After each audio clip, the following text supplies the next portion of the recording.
Se os pênaltis são uma loteria, então o Palmeiras deve estar com azar danado. Pelo menos é essa a impressão que fica para o torcedor palmeirense depois dos recentes resultados nesse tipo de disputa. O problema são os batedores, o problema é o goleiro, ou afinal, o que será que há por trás dos números desse retrospecto recente que nós vamos ver aqui? E afinal, será que o problema é tão grande assim? Será que o Palmeiras vai tão mal nos pênaltis como as pessoas dizem?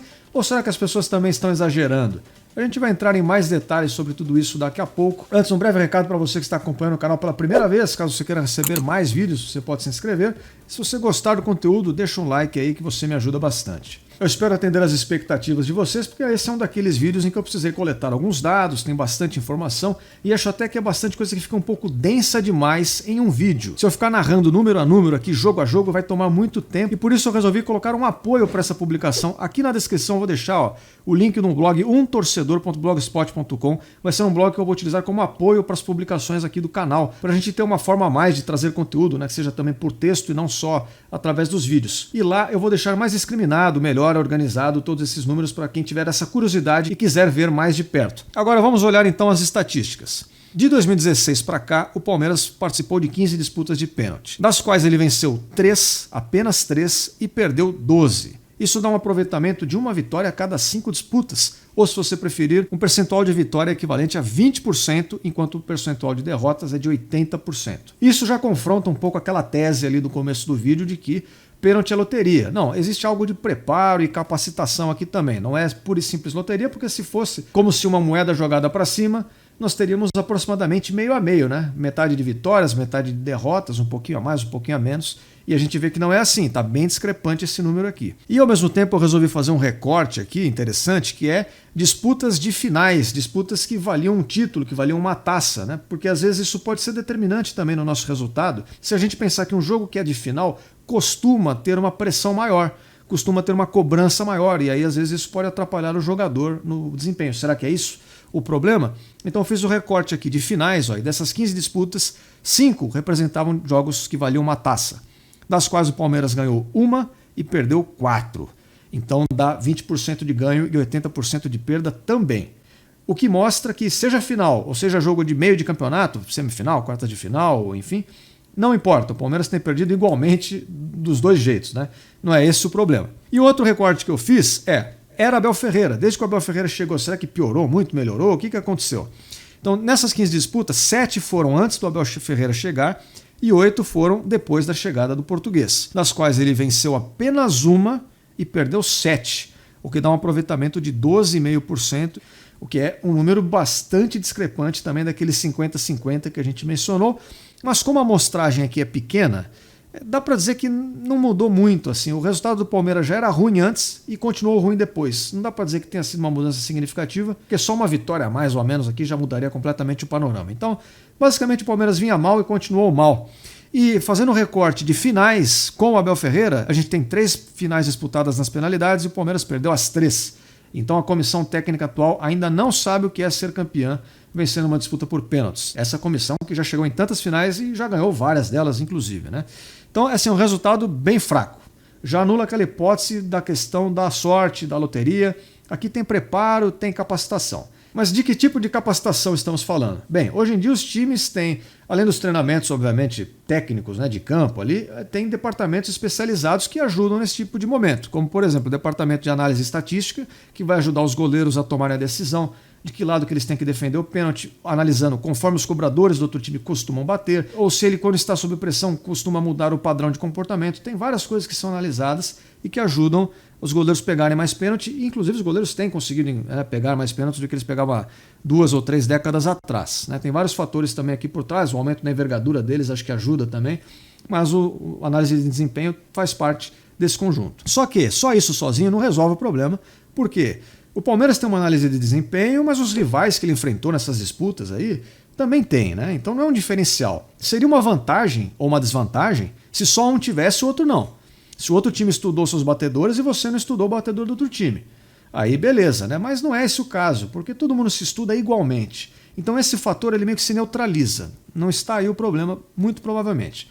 A gente entra agora no fator psicológico, porque alguns jogadores sentem mais pressão, outros não, e se você tiver um apoio nesse sentido, ensinar o jogador, condicioná-lo a lidar com essa pressão para não perder desempenho, você vai ter um resultado melhor. Só que, de novo, os times de elite também todos têm esse departamento, né? Assim, se a gente falasse há 20 anos atrás e um time tivesse um departamento especializado nisso, esse time estaria na vanguarda do futebol. Mas hoje em dia já é normal, já é comum. E acho, assim, quero crer, que o nível de desempenho desses trabalhos também não vai ser tão discrepante, creio eu pelo menos, né? Falando, olhando de fora aqui. Então talvez não seja só isso. Mas se tem uma coisa que me parece que é fato independente desse trabalho estar sendo bem feito ou não, o Palmeiras parece sim ter problemas psicológicos que travam os jogadores e emperram o desempenho deles nesse momento decisivo. Porque não é um problema técnico, eu tenho certeza. Dos jogadores atuais do elenco do palmeirense, a grande maioria tem totais condições de chutar a bola no retângulo lá que a gente chama de gol. Desses jogadores todos aqui, nessas estatísticas que perderam pênaltis, a gente pensa, por exemplo, o Gustavo Scarpa é um dos caras que perdeu alguns pênaltis aqui. Alguém vai me dizer que o Gustavo Scarpa não sabe chutar a bola? O cara que cobra tão bem falta, escanteio, que tem um chute de fora da área preciso. Será que é isso? O cara não sabe fazer um gesto técnico assim de empurrar a bola lá pro gol? Não é isso que acontece. O cara tem a qualidade. A questão é, você ter a qualidade não significa que você vai conseguir colocá-la em prática na hora certa.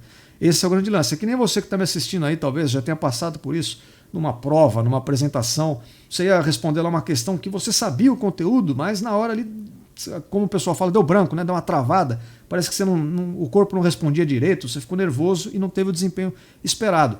Isso acontece com jogadores de futebol também. O cara sabe bater pênalti, ele faz o treino toda semana. Quando ele bate no treino, ele acerta e chega na hora, erra. Então isso passa mais pela cabeça do que pelos pés. E no time do Palmeiras a gente vê isso até na postura dos jogadores, ao irem cobrar as penalidades. Não é só nessa última decisão, não. Tem sido já há algum tempo, o cara já vai meio desesperado. Parece que ele... Ah, meu Deus, e agora o que eu vou fazer? O cara vai meio tremendo, sabe? E se eu errar mais uma vez? Porque o time já entrou num ciclo ali de derrotas, já vem perdendo e a partir daí perde confiança. Quando o cara perde confiança, ele deixa de executar os movimentos com naturalidade. Então ele precisaria se reconcentrar, ganhar foco para ter a tranquilidade necessária de fazer o gesto técnico correto e colocar a bola lá no gol, e o Palmeiras não tem conseguido fazer isso. E a gente vai confirmar isso agora com alguns números que eu vou trazer para vocês, que são muito interessantes e ajudam a dar uma resposta final para esse questionamento todo que a gente trouxe e foi desenvolvendo até aqui. A gente pode olhar na perspectiva dos goleiros e dos batedores, né? Quem será que está, digamos, empurrando o desempenho para baixo do time? Será que é o goleiro Everton ou qualquer outro que tenha passado nesse período? Ou será que são os batedores? E aqui a gente vai encontrar, infelizmente, a resposta que a gente mais temia. E veja só, não é o goleiro Everton, porque ele tem um desempenho de defesas que é muito parecido com a média do que os goleiros realmente fazem por aí. Então é normal um bom goleiro pegar 16, 17, 18% das penalidades cobradas. O Everton está exatamente nessa média. Ele tem uma média próxima a 17% dos pênaltis defendidos. E, portanto, não fica muito claro, não é fácil atribuir única e exclusivamente a esse fator o mau desempenho do Palmeiras. E aqui que entra o grande problema, que são os pênaltis batidos. E aqui sim a gente vai ver que tem uma discrepância estatística enorme. Eu peguei aqui uma média, pessoal, do futebol mundial, dos campeonatos nacionais, mundo afora. Isso aqui inclui Ásia, campeonato japonês, campeonato coreano, Europa, inclui campeonato belga, holandês, português, alemão, italiano, e daí vai. E sul-americano também, argentino, uruguaio, brasileiro, papapá.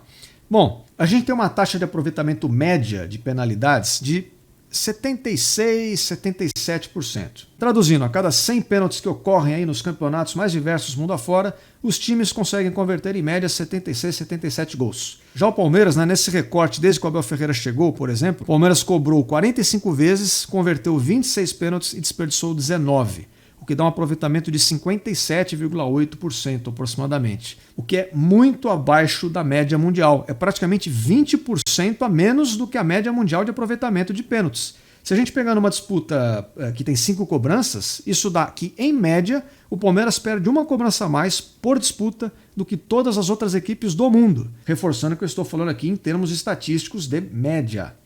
Pois bem, se o seu time perde um pênalti a mais por decisão, cara, isso vai te deixar para trás, isso vai afetar o seu resultado, porque é uma diferença muito grande, não é 2%, 3% a menos, são 20%. Então, claramente, o Palmeiras tem um problema na conversão da penalidade, em fazer o gol. Então, é mais fácil atribuir um peso aqui aos batedores do que ao defensor. E esse número precisa ser elevado urgentemente, né? Porque o Palmeiras vai continuar disputando títulos, pode chegar a mais finais que precisem ser decididas dessa forma e não tem outra forma de vencer senão melhorando esse aproveitamento. O Abel Ferreira até recentemente, nessa última entrevista referente a isso, né, ele falou que talvez ele próprio não esteja sendo competente o suficiente para ajudar o time nesse tipo de momento e que, portanto, ele precisa melhorar algo em relação a isso também.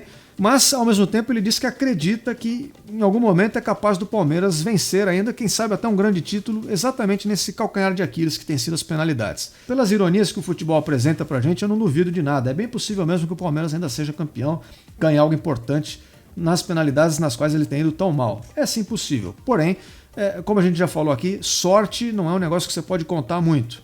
Os pênaltis não são loteria e, portanto, não é porque a gente perdeu várias vezes que agora está mais perto de ganhar. Precisa melhorar essa estatística, precisa melhorar o aproveitamento. E no meu entendimento, como não são jogadores ruins, não são pernas de pau nem nada disso, precisa melhorar o fator psicológico para que os jogadores tenham a tranquilidade e a confiança necessária de executarem bem o gesto técnico, mas como o Palmeiras tem tido um subrendimento, por isso os resultados estão tão ruins. E só um detalhe, tem um pessoal que fala, às vezes até acho que meio na maldade, que o Palmeiras não treina penalidades. E não é verdade. O Palmeiras, como todos os times de futebol, treinam sem penalidades. A questão é, fazer o gol lá no treino não é a mesma coisa que fazer, às vezes, no jogo do campeonato. E o Palmeiras precisa melhorar isso. Então, pessoal, espero que eu tenha trazido informações suficientes aqui para vocês tirarem as conclusões de vocês também. Eu vou ficando por aqui. Não se esqueça, quem quiser ver os números em mais detalhes, eu vou deixar no blog aqui na descrição. Não se esqueça de se inscrever no canal para receber mais vídeos. Se você gostou do conteúdo, deixe seu like. Eu vejo todos vocês aqui em breve. Até a próxima. Fui!